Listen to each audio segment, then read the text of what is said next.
사기 3장에는 이스라엘 백성을 테스트하시는 하나님의 이야기가 나옵니다. 1절에 보면 여호와께서 가나안의 모든 전쟁들을 알지 못한 이스라엘을 시험하려 하시며, 즉 그들이 정말 하나님의 말씀을 따르는지 안 따르는지 그것을 알게 하기 위해서 이방 민족들을 놔두셨다 그러죠. 근데 그 이방 민족들을 놔뒀더니 이 여인들이 혹은 아들들이 없는 것이 아닌데, 이스라엘 중에, 근데 이방 민족들을 그 딸들을 맞아 아내로 삼으며 또 자기 딸들을 그들의 아들들에게 주고 또 그들의 신들을 섬겼더라 그럽니다.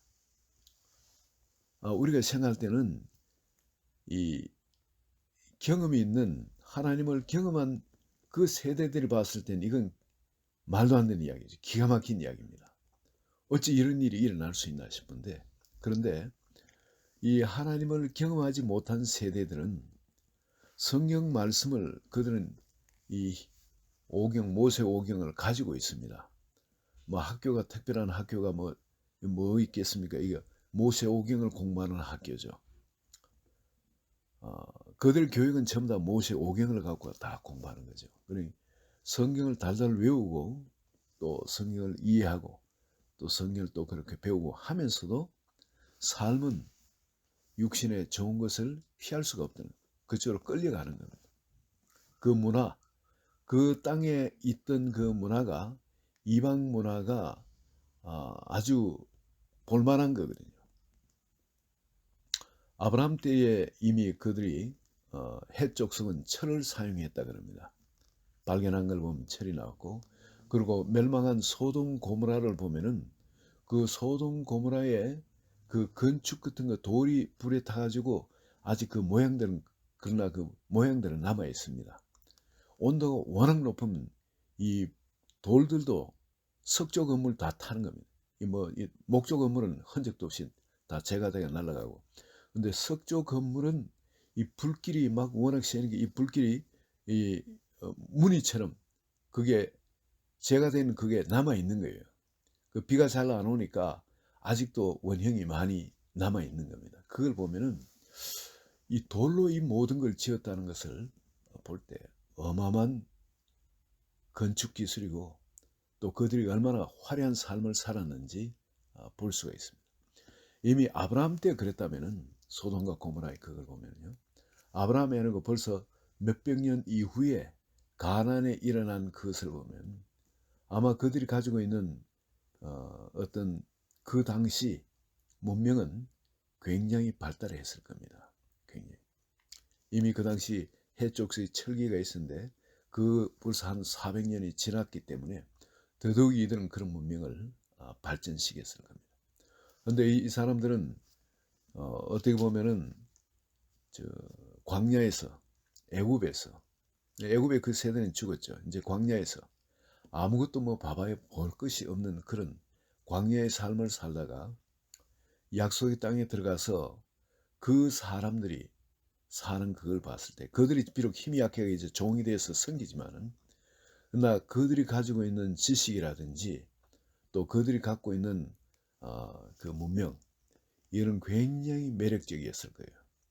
그리고 그 딸들이나 아들들이 이스라엘 사람들과 달리 어떤 매너 같은 거, 사람들 대하는 매너라든지 또 그 옷차림이라든지 자기를 꾸미고 단장하고 등등, 이런 것이 이 광야의 사람들은 정말 매력적일 수밖에 없죠. 당연히.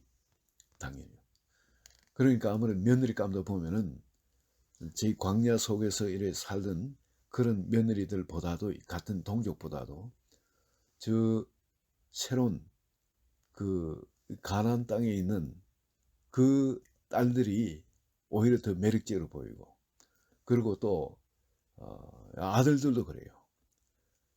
거기 아들들이 더 지성적으로 좀 그렇게 보였을 겁니다. 실제 거기는 많이 또 학문이 또 있어야 되니까, 그래야 문명사회가 그렇게 만들어지는 거니까. 그렇다면 그 학문이 상당히 그 높은 학문이 그게 있었을 겁니다. 학문이요. 멸망을 당연히 했지만 그 학문이 있었을 거예요. 그러니 그 자녀들이 이방인의 자녀들이지만은 종으로 비록 섬기지만 그들이 많이 배우고 모든 면에서 집이고 뭐고 건축이라는 것도 아주 그 사람들이 그렇게 지어가 사니까 이제 종이 돼가 뺏기긴 뺏기겠지만은 그러나 그 모든 일을 봤을 때 이 사람들의 마음 속에 그들이 사는 방식이나 이런 것에 동아대이가 씌웠을 것이라 그래 봅니다. 그 1세대가 아니고 그 다음 세대 말이죠. 그런데 그러다 보니까 이게 하나님의 진노를 살 수밖에 없습니다. 이 하나님의 자녀로서의 그 정체성과 함께 세상에서는 좀 못나고 세상 기준으로 보면 좀 못나고 세상 기준을 봤을 때는 같이 교제하고 싶지 않은 좀 뒤떨어지는 그런 사람쯤 보일지라도 이 하나님의 자녀의 그 정체성을 지키고 있어야만이 하나님의 복을 받을 수 있는데 이들이 그러지 못하고 눈에 좋은 것을 따라가지고 그 세상과 동화를 시작했습니다. 그럴 때에 하나님께서 진노하셔서 그들 8년간 다른 사람한테 다른 그 주변에 있는 왕들한테 메소포타미아 왕 구산 리사다임 손에 파셨다 그러죠. 그래서 그 메소포타미아 왕 구산 리사다임 손에 8년 동안 압제를 당합니다. 그때 사람들이 너무 힘들어가지고 너무 괴로워가 비로소 자기들이 잘못했는 걸 깨닫고 하나님께 부르짖을 때에 누구를 세웠냐면은 그나스의 아들 즉 갈렙의 아우죠. 그나스가 그 갈렙의 아우 그나스의 아들 그리고 자기 조카가 됩니다. 갈렙의 조카 온니엘을 이스라엘의 사사로 하나님의 성령이 임했습니다. 그래서 이 사람이 성령이 임하니까 원래 이 사람 장수지 않습니까? 이 갈렙이 저 성을 그때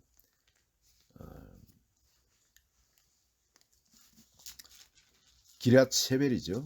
갈렙이 그 기럇 세벨을 쳐서 그것을 점령하는 자 내가 내 딸 악사를 아내로 주니라 하고 여호수아 15장 16절에 그렇게 갈렙이 말했습니다.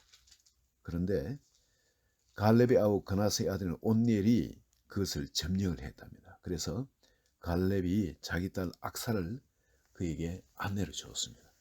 그럼 이 온니엘이 지금 구산 리사다임 손안에서 8년간 압제를 당하면서 있었다는 겁니다. 그러다가 어느 날 성령이 임하니까 이 온넬에게 성령이 임하니까 온넬이 일어났고 사람들을 규합해서 이제 싸우기 시작한 거죠.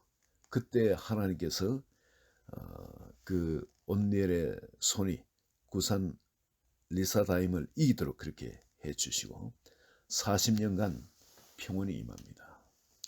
여기는 우리 온넬은 워낙 용사니까 그럴 수 있다 이렇게 보는데 그 다음부터 이 사사기에 하나님이 행하시는 거 보면 정말 우리 하나님 좋으신 하나님 우리 마음에 너무 드시는 그런 하나님이 나옵니다.